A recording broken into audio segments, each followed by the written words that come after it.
Mukunda jewellery హనుమకొండలోని అతిపెద్ద jewellery mart December 14న గొప్ప ప్రారంభం. సీనియర్ నటులు లెజెండరీ యాక్టర్ మోహన్ బాబు గారి ఇంట్లో జరిగిన వివాదం పూర్తిగా ఇప్పుడు టాక్ ఆఫ్ ద టౌన్ అయిపోయింది. అందరూ కూడా ప్రెస్ మీట్లు పెట్టి ఉద్వేగంగా వారి వర్షం చెప్పుకునే ప్రయత్నం చేస్తున్నారు. మోహన్ బాబు గారి ఇంట్లో ఎందుకు ఇలా జరిగింది? Welcome to this candid conversation. రాజులకు కూడా కష్టాలు వస్తాయా అంటే మనకి చాలా కథల్లో మనం విన్నాం. అనేక మంది సంతానం ఉండే రాజుల రాజ్యాల విషయంలో, ఆస్తుల పంపకాల విషయంలో మనం ఎన్నెన్నో ఎగ్జాంపుల్స్ వింటూ ఉంటాం. ఇవాళ రాజును ఎందుకన్నానంటే మనకు అందరికీ సుపరిచిత సీనియర్ నటులు లెజెండరీ యాక్టర్ మోహన్ బాబు గారి ఇంట్లో జరిగిన వివాదం పూర్తిగా ఇప్పుడు టాక్ ఆఫ్ ద టౌన్ అయిపోయింది. అందరూ కూడా ప్రెస్ మీట్లు పెట్టి ఉద్వేగంగా వారి వర్షం చెప్పుకునే ప్రయత్నం చేస్తున్నారు. కానీ మానవ సంబంధాలు, సామాజిక కోణాలు, క్రమశిక్షణ ఇవన్నీ చెప్పే మోహన్ బాబు గారి ఇంట్లో ఎందుకు ఇలా జరిగింది, దీనికి పరిష్కారం ఏంటి, కథ సుఖాంతం ఎలా అవుతుంది? కృష్ణకుమారి గారు అందరికీ సుపరిచిత సోషల్ యాక్టివిస్ట్ అండ్ విశ్లేషకులు మనతో ఉన్నారు. నమస్కారం అండి. నమస్కారం. కృష్ణకుమార్ గారు, నిజంగా బాధాకరం అండి. అవును, ఇది అంటే తండ్రి కొడుకుల మధ్య వచ్చిన ఈ చిన్న వివాదం బాగా పెద్దదైపోయింది. అసలు ఎందుకు అంటే గతంలో మనం ఇలాంటి ఎగ్జాంపుల్స్ చూసామా? అంటే లెజెండరీ యాక్టర్స్ ఎన్టీఆర్ గారు కావచ్చు, మనకి అక్కినేని నాగేశ్వరరావు గారు కావచ్చు, అనేక మంది సంతానం ఉన్నా కూడా ఎక్కడా ఇలాంటి విభేదాలు రాలేదు, మనకు తెలిసి రాలేదు. వాళ్ళు ఏంటంటే ఎక్కడికక్కడ ఎవరిది వాళ్ళకి కనెక్టింగ్గా పెట్టకుండా, కంబైన్డ్ ప్రాపర్టీస్ పెట్టకుండా ఎవరిది వాళ్ళకి ఇచ్చేశారు. సో ఎవరి దాంట్లో ఎవరు ఇన్వాల్వ్ అవ్వాల్సిన అవసరం లేదు. ఒక అన్నపూర్ణ స్టూడియో గురించి చెప్పుకుంటారు, అది అందరికీ ఉంది వాట అని. అందరూ కలిసి దాన్ని విడదీయలేరు కాబట్టి అందుకే ఎన్టీఆర్ గారు చిన్న చిన్న స్టూడియోలు కట్టి అంటే ఏదో చేశారు. ఎవరు మాట్లాడరు. అందరికీ అలా కుదరదు. అందరికీ ఎందుకు కుదరదు అంటే జీవితం చాలా తత్వభరితమైంది. ఎంత ఉద్వేగభరితమైందో అంత తత్వభరితమైంది కూడా. ఉద్వేగం ఎక్కువైనా ప్రాబ్లమే, తత్వం ఎక్కువైనా ప్రాబ్లమే. ఇప్పుడు చిన్న వయసులో తత్వం వచ్చిందనుకోండి, చేయాల్సినవి చేయరు. వయసు పెరిగిన తర్వాత ఉద్వేగం ఎక్కువైంది అనుకోండి, మనశ్శాంతి ఉండదు. అవును, మోహన్ బాబు గారి విషయంలో ఇదే జరిగింది. సింపుల్గా మాట్లాడుకుంటే, ఇందాక మీరు చాలా చెప్పారు అందరి తీర్పులోని ఏవేవో ఆయన ఎక్కడైనా వివాదాలు వస్తే పరిష్కరించేటట్లు. అవును, నిజమే. అందరికీ శకునం చెప్పే బల్లి కుడితిలోనే పడుతుంది. అలానే అయ్యింది. ఎందుకు ఇలా జరిగింది అని మనం కొంచెం విశ్లేషించుకుంటే, ఏ మనిషి అయినా సరే 60 సంవత్సరాలు లేదంటే మ్యాక్సిమం 65 సంవత్సరాల లోపు తనకున్న ఆర్థిక బంధనాలని తెంచుకోవాలి. అది మనకి పురాణాలు కూడా, ఇతిహాసాలు కూడా చెప్తున్నాయి. చెప్పారు, చేశారు కూడా వాళ్ళు. ఎందుకు అంటున్నానంటే, కొందరు రాజులను చూసిన తర్వాత ఈ బుద్ధి రావాలి మనకి. ఇప్పుడు తండ్రి ఎప్పుడు సస్తాడా, నేను ఎప్పుడు రాజు అవ్వాలా అని కొడుకులు చూశారు. గమనించి ఉంటారు మీరు. సాక్షాత్తు తండ్రిని చంపించిన కొడుకులు కూడా ఉన్నారు. అలాగే పెద్ద కొడుకే రాజ్యం ఇవ్వాలి, చిన్న కొడుకులు అలా ఉండాలి అన్న సందర్భంలో కైకేయి నా కొడుకునే రాజుని చెయ్యాలి అని అడిగింది అని చూపించారు. ఇట్లాంటి వాద సంవాదాలు లేకుండా ఇవాళ రాజులు పోయారు, రాజ్యాలు పోయినాయి, రాణులు పోయారు, కానీ సంస్థానాలు మిగిలిపోయినాయి. ఎక్కడెప్పుడు ఒక్కొక్కళ్ళు కష్టపడ్డారా, చెమటోడ్చారా, రక్తం ధారపోసారా, ఎవరి కడుపన్నా కొట్టారా తెలియదు, కానీ ఇవాళ సంస్థానాలుగా సంపదలు పోగుపడుతున్నాయి. అవును, ఈ పోగుబడిన సంపదని ఈజీగా పంచి ఉన్న ముగ్గురుకో నలుగురికో పిల్లలకి పంచి కొంత తను అట్టి పెట్టుకుని తన జాగ్రత్త కోసం చెయ్యాలి అని తల్లిదండ్రులు అనుకోవట్లా. భార్యకి బొడ్లో తాళాలు భార్యకే ఉండాలి, లాకర్ తాళాలు భర్త దగ్గరే ఉండాలి. ఈ మనస్తత్వం ఉండటం వల్ల ఏం జరుగుతుంది అంటే, పిల్లలకి విపరీతమైన కాంక్ష పెరిగిపోతుంది. నేనే ఎక్కువ తీసుకోవాలి. ఇప్పుడు పంచి ఇచ్చారనుకోండి, వాడికి వెళ్ళిపోయాక దాని మీద మనకు మనసు ఉండదు. కానీ ఇవి పంచినట్టే కదా ఇంచుమించు. అసలు ఈ విషయంలో చూస్తే ఏమో తెలియదండి. పంచలేదని కొంతమంది అంటారు, పంచారని కొంతమంది అంటారు. మరి పంచితే ఇంకెందుకు? ఇప్పుడు మనోజ్ అక్కడ ఎక్కువ పెత్తనం జరిగిపోతుంది, విష్ణు అక్కడ ఎక్కువ పెత్తనం చేస్తున్నాడు అనే మాట ఎందుకు వస్తుంది? విష్ణు మరి మనోజ్ ఎందుకు మాట్లాడతాడు? నాకు అర్థమైనంతలో పంచలేదు. పైగా ఆయన తన అజమాయిషీ కిందనే ఉండాలి అనుకున్నట్లు ఉన్నాడు. ఇప్పుడు విష్ణు కూడా అదే చెప్తున్నాడు, నాన్నగారు ఉన్నంత వరకు కదిలించడానికి వీల్లేదు. ఈ నాన్నగారు ఉన్నంత వరకు కదిలించడానికి వీల్లేదు అంటే ఈలోపు వీళ్ళు తిండి తినకుండా సావాలా? మనలో మాట. ఇప్పుడు ఆస్తులు ఉండేది ఎందుకండి? ఎంజాయ్ చేయడానికి, అంటే కరిగించుకుని తినమని కాదు నా ఉద్దేశం. అవి మనకు ఉన్నాయన్నే దన్ను ఉండాలి, అవసరమైతే వాడుకోవడానికి కూడా పనికి రావాలి. అసలు డబ్బు అంటే ఏంటి? ఒక ఇంధనం. మన కారులో పెట్రోల్ అయిందే కారు నడుస్తుందా? కారు దాకా వెళ్ళొద్దండి. మన పొట్టలో బ్రేక్ఫాస్ట్ పడకపోతే లంచ్కి ఎంత వెంపర్లాడతాము. అంటే ఇప్పుడు ఇక్కడ చూస్తే పరిస్థితి మనం స్పెసిఫిక్ గా మాట్లాడుకుంటే ముగ్గురు బయటికి రాలేదు, ఒకరే బయటకు వచ్చి అన్నారు. అంటే ఒకరికి ఇద్దరికి ఇచ్చారనా? ఎందుకంటే వాళ్ళిద్దరూ అనుభవిస్తున్నారు. అయితే కొత్త కోడలు వచ్చిన తర్వాత బహుశా తనకి జరగవలసినంత మర్యాద ఇంట్లో జరగలేదని చెప్పి విడిగా వెళ్ళిపోదాం అనుకున్నారా మనోజ్ గారు? అంటే పెళ్ళికి ముందే వీళ్ళిద్దరికి ఏదో ఒక విషయంగా బయటే ఉన్నారు వాళ్ళు. అవును, బయట ఉంటే జూబ్లీ హిల్స్లో ఎక్కడో ఉండేవాళ్ళు వాళ్ళు. నేను వాళ్ళిద్దరిని కూడా నాకు కొంచెం పరిచయం ఉంది వాళ్ళిద్దరితో, భార్యాభర్త ఇద్దరితో, మనోజ్ వైఫ్ తోటి.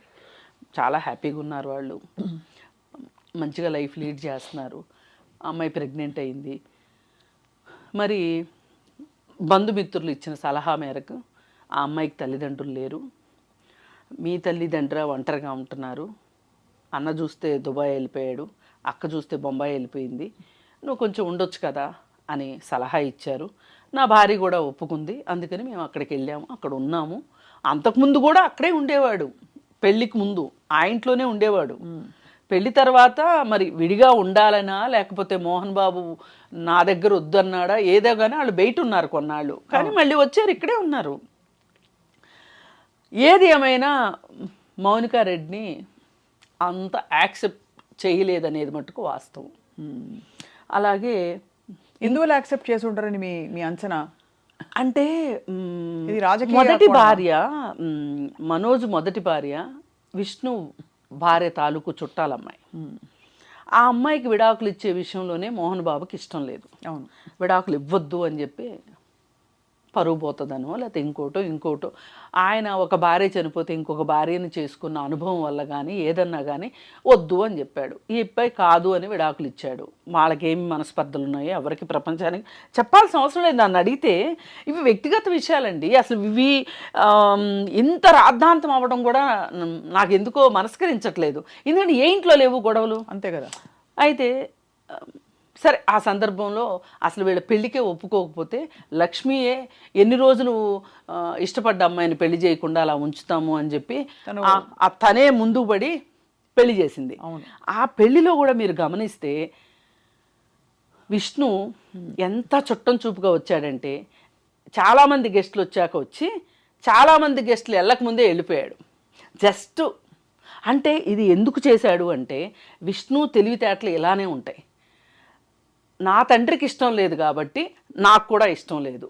అది తెలివితేటలను ఎందుకు అనుకోవాలి? అది ధర్మం అనుకోవచ్చు కదండి. ధర్మం కాదు.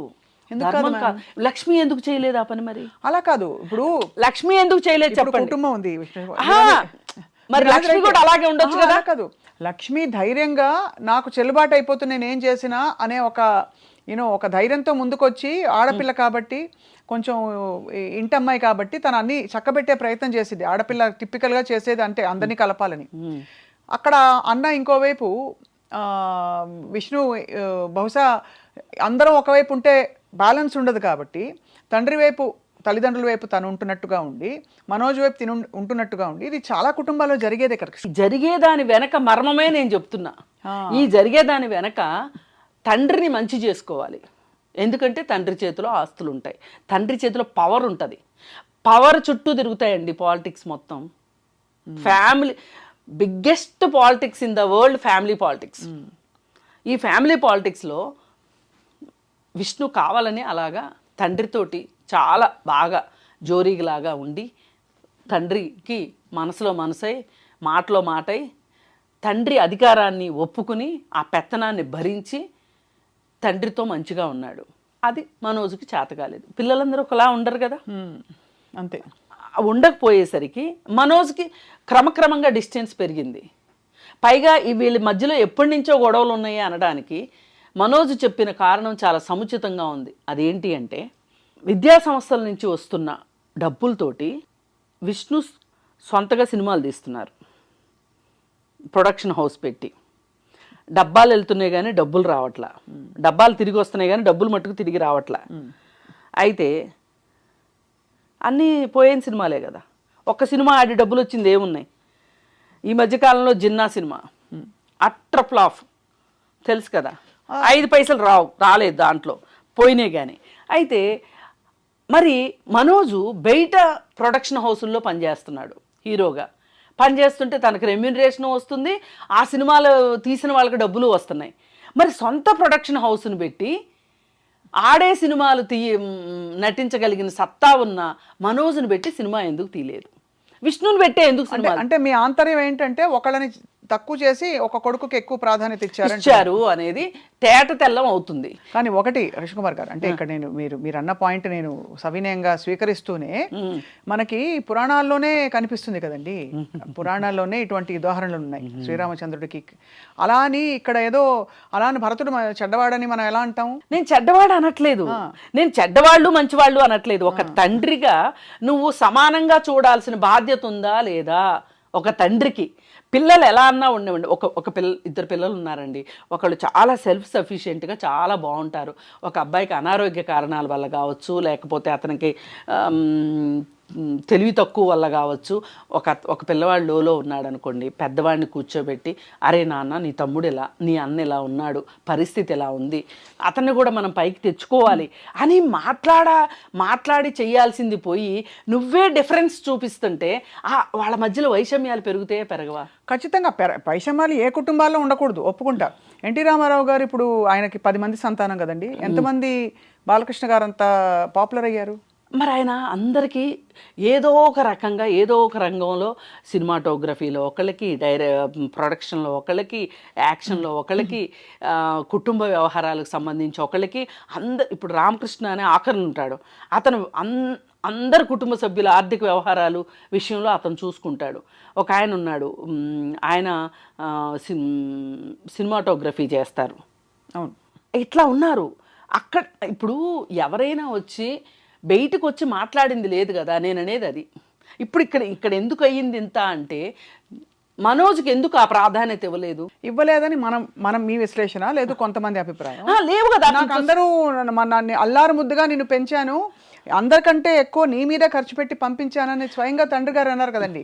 కాదు, నీ మీదనే ఎక్కువ ఖర్చు పెట్టాలనుకున్నాను, నిన్ను చదివిద్దాం అనుకున్నాను, కానీ నువ్వు చదువుకోలేదు అన్న పక్కన ఒక ఫిల్ ఇన్ ద బ్లాంక్ ఉంది. నీకే ఎక్కువ ఖర్చు పెట్టి చదివిద్దాం అనుకున్నాను కానీ నువ్వు చదవలేదు అనేది fill in the blank.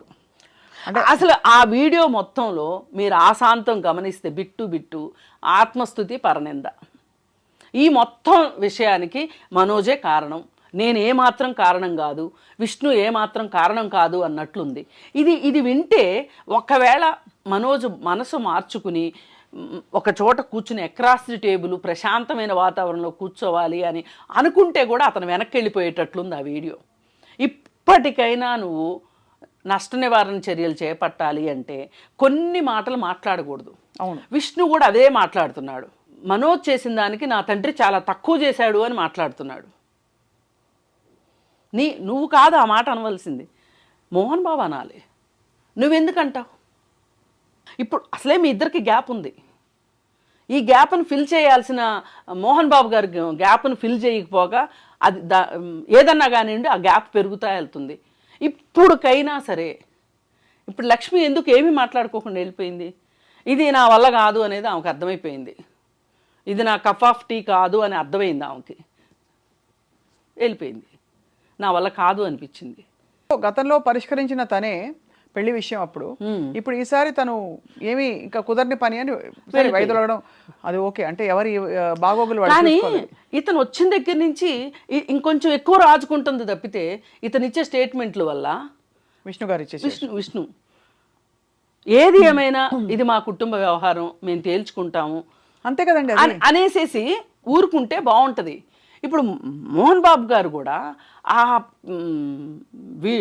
Audio record పంపించిన దాంట్లో ఎక్కడా కూడా ఆయన ఒక్క కొంచెం తగ్గమని నేను అనట్లా, కానీ కోపంలో ఉన్న కొడుకుని మచ్చిక చేసుకోవాల్సిన అవసరం అయితే తల్లిదండ్రులకు ఉంటుందండి. అది ఏ వయసు అయినా కానివ్వండి, అది తల్లిదండ్రులకు మాత్రమే తెలిసిన విద్య. అది అంటే ఒక వయసయ్యాక కృష్ణకుమార్ గారు తల్లిదండ్రులే పిల్లలు ఈడొచ్చిన పిల్లలు చెట్టంత కొడుకుని ఊరికే అంటారండి. కొడుకులు పెద్ద అయ్యాక కొడుకులు కావచ్చు, కూతుర్లు కావచ్చు, ఇవాళ రోజుల్లో వాళ్ళ జీవితాలు బాగోగులు వాళ్ళు చూసుకుంటూ ఎక్కువ అందులో మనకి చట్టపరంగా చూసినా కూడా కష్టపడి సంపాదించిన ఒక ఆస్తిలో, కష్టార్జితంతో సంపాదించిన ఆస్తి ఎవరికి కావాలంటే వాళ్ళు ఇచ్చుకోవచ్చు. అవును, అది ఉంది చట్టపరంగా చూస్తే. ఇక సామాజిక సోషల్ నైసిటీస్ అంటారా, ఎవరి బాధ్యతలు వాళ్ళు తెలుసుకోవాలి, ఎవరి దారి వాళ్ళు వెళ్ళినప్పుడు ఖచ్చితంగా దాని పర్యవసానాలు కూడా అదే విధంగా ఉంటాయని అర్థం చేసుకోవాలి కదా. అట్లా కాదు, మోహన్ బాబు గారిని అనమానండి, ఈ ఆస్తి నేను సంపాదించాను, నా ఇష్టం వచ్చినట్టు చేసుకుంటాను, పిల్లికో కుక్కకో పెట్టుకుంటాను అనే మాట అనమానండి. ఆ మాట అంటే జనాలు ఏమనుకుంటారో, కొడుకును కాదని ఊరోళ్ళకి ఇస్తావా అంటారు. ఇప్పుడు రతన్ టాటా సొసైటీకి చేశారు, అలాగే అజిం ప్రేమ్జీ చేశారు, శివనాడార్ చేశారు, ఇంకా చాలామంది ఉన్నారు చేస్తున్న వాళ్ళు, ప్రపంచవ్యాప్తంగా చేస్తున్న వాళ్ళు కూడా ఉన్నారు. కానీ వీళ్ళందరూ ఏం చేస్తారు అంటే, వాళ్ళకి పిల్లలు అంటూ ఉంటే వాళ్ళకి ఇవ్వదలుచుకున్నది వాళ్ళకి ఇచ్చేసేసి తను పెట్టుకున్న దాన్ని ఇలాంటి ఫిలాంథ్రఫీకి వాడతారు. అలా చేస్తారు. కానీ అసలు మీకు నేను ఏమి ఇవ్వను, నేను మొత్తం కుక్కకో పిల్లికో పెట్టుకుంటాను అని మట్టుకు అనరు. ఎందుకంటే అరే కన్నాడు కదా, సంపాదించాడు కదా, పిల్లలకి ఇవ్వాల్సిన బాధ్యత లేదా అంటారని చెప్పి పిల్లలకి ఇవ్వడానికే మొగ్గు చూపుతారు. తల్లిదండ్రులను చూసుకొని పిల్లలకు కూడా తల్లులు ఆస్తులు ఇస్తున్న రోజులు ఇవి. ఎందుకు అంటే సమాజానికి భయపడి, సమాజం ఏమనుకుంటుందో అని భయపడి. ఆ మాట మట్టుకు మోహన్ బాబు గారు అనడం, ఎందుకంటే మళ్ళీ ఈ చెడ్డ పేరు ఎక్కడొస్తుందోనని. కానీ పిల్లల ముగ్గురిని సమానంగా చూసే విషయంలో, ఆస్తి పంచే విషయంలో కానీ, ప్రేమాభిమానాల విషయంలో కానీ ఎక్కడో ఒక ఇంబ్యాలెన్స్ అయితే ఆ ఇంట్లో నడిచింది అనేది అర్థమవుతుంది. పైగా ఇంకొకటి, అన్నిటికన్నా చాలా ప్రమాదకరమైన వ్యాఖ్య విష్ణు చేసింది. ఏ వినయ్ వల్ల అయితే ప్రాబ్లమ్స్ వస్తున్నాయి అని మనోజ్ అన్నాడో అతని గురించి మంచి సర్టిఫికెట్ ఇచ్చాడు. ఇది మనోజు ఏదైనా ఒక మనసు మార్చుకుని, సరే మా అన్నయ్య, సరే మా నాన్న నాకు అన్యాయం జరిగినా నేను సరిపెట్టుకుంటాను అనే ఉద్దేశంలోకి మనోజు వద్దాము అనుకున్నా కానీ ఇలాంటి డేంజరస్ స్టేట్మెంట్స్ వల్ల అతను ఇంకాస్త గట్టిపడతాడు తప్పితే మెత్తపడడు. నో ఖచ్చితంగా ఏదేమైనా కృష్ణకుమార్ గారు, ఇప్పుడు రూల్స్, చట్టం, అలాగే న్యాయ వ్యవస్థ ఇవన్నీ ఇంకోవైపు, సామాజిక బాగోగులు, మంచి చెడులు అన్నది అది వేరే అవుతుంటుంది. మీ కోణంలో ఉండేది ఒక కోణం ఉంటుంది. నేనేమంటున్నానంటే, ఇప్పుడు వినయ్ అనే అతను అవుట్ సైడర్, ఎవరెన్ని మాట్లాడుకున్నా మనము అవుట్ సైడర్స్మి. అవును కదా, మరి అలాంటప్పుడు వినయ్ని వెనకేసుకురావడం ఏంటంటారు? వినయ్ని వెనకేసుకొస్తే అసలు మనోజ్ వ్యతిరేకిస్తుందే ఈ వినయ్ని. ఇది కొంచెం గ్యాస్ లైటింగ్ అవ్వదు? ఇప్పుడు మనం ఇవాళ ఏ పరిస్థితిలో ఉంది ఆ కుటుంబం, ఎవరైనా సరే తగ్గి అసలు ముందు ప్రపంచానికి వార్తలను ఇవ్వడం మానేయాలి అనే ఒక పరిస్థితిలో ఇవాళ ఆ కుటుంబం ఉంది. నేనైతే ఈ విషయానికి మటుకు చాలా బాధపడుతున్నా. ఎందుకంటే ఏ ఇంట్లో గొడవలు లేవు, అందరిళ్లలోనూ గొడవలు ఉన్నాయి. కానీ ఇలా మొత్తం మీడియాకి ఎక్కుతున్నాయా? ఒక సెలబ్రిటీ అనే హోదా ఎంత ముళ్ళ కిరీటమో ఇప్పుడు అర్థమవుతుంది. అవును, మరి ఈ పరిస్థితుల్లో దీని నుంచి ఎంత త్వరగా బయటపడాలి అనే ఒక ఆతృత ఉండాలి. ఇంకా గొడవలు పెంచుకుందాం అనే దానికన్నా ఎంత తొందరగా, అసలు ఇప్పుడు వినయ్ అతను ఒక ఎంప్లాయీ, అంతకంటే అతని గురించి కామెంట్ చేయడానికి లేదు అని ఉంటే అయిపోయి ఉండేది. అంతే కదా.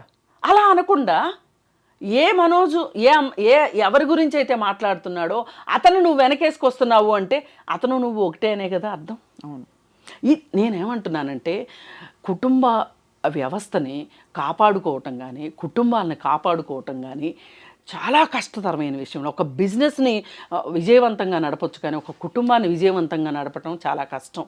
ఎందుకు అంటే వాళ్ళ ఒక బిజినెస్లో బయట వ్యక్తులు ఉంటారు, వాళ్ళతో మనకి ఏ విధమైన అటాచ్మెంట్స్ కానీ, ఏ విధమైన ఎక్స్పెక్టేషన్స్ ఉండవు, భావోద్వేగాలు ఉండవు. కానీ కుటుంబం అనేసరికి ఇవన్నీ ఉంటాయి, భావోద్వేగాలు ఉంటాయి. వీటిని కాపాడుకోవాలి అంటే హ్యాండిల్ విత్ కేర్ ఉండాల్సిందే. తప్పకుండా హ్యాండిల్ విత్ కేర్. కానీ ఏదేమైనానండి, ఎవరి కోణం వారిది కృష్ణకుమారి గారు. ఇందులో మీరు మీరు చెప్పిన కోణాలు కొన్ని కరెక్టే అయినప్పటికీ ఇక్కడ ఏంటంటే విషయం, ఇది చాలా సున్నితమైన విషయం. అల్టిమేట్గా వాళ్ళందరూ కలుస్తారు. కలవాలి కూడా. మనం ఎంత కామెంటరీ ఇచ్చినా కూడా కలవాలి, కలుస్తారని ఆశిస్తాం కదండి. అవును, అంతే కదా అది. అండ్ కుటుంబ వ్యవస్థలు ఇందులో చూసి నేర్చుకోవాల్సింది ఏంటంటే, మనం గాజు పదునుగా జాగ్రత్తగా బంధాలను నిలుపుకుంటూ చేయవలసిన కర్తవ్యాలన్నీ కూడా ఆ టైంకి చేసేస్తే బహుశా ఇలాంటి మనస్పర్ధలు రాకుండా కాపాడుకోవచ్చు అని చెప్పడానికి ఇన్సిడెంట్ జరిగింది. అంతకంటే ఏం లేదు కదా. ఇప్పుడు నేను ఫ్యామిలీ కౌన్సిలింగ్లో కూడా చూసేది ఏంటంటేనండి, ఏ అత్తగారు మామగారు అయితే ఫెవికాల్ లాగా బంధాలు చాలా దృఢమైనవి అని అనుకుంటూ ఎక్కువ ఇన్వాల్వ్ అయిపోతుంటారో పిల్లల జీవితాల్లో, ఆ కుటుంబాలే రోడ్డుకి ఎక్కుతాయి. ఎవరైతే నా పాత్ర అయిపోయింది ఏంటి, పెళ్లి చేసుకున్నాం, పిల్లల్ని కన్నాం,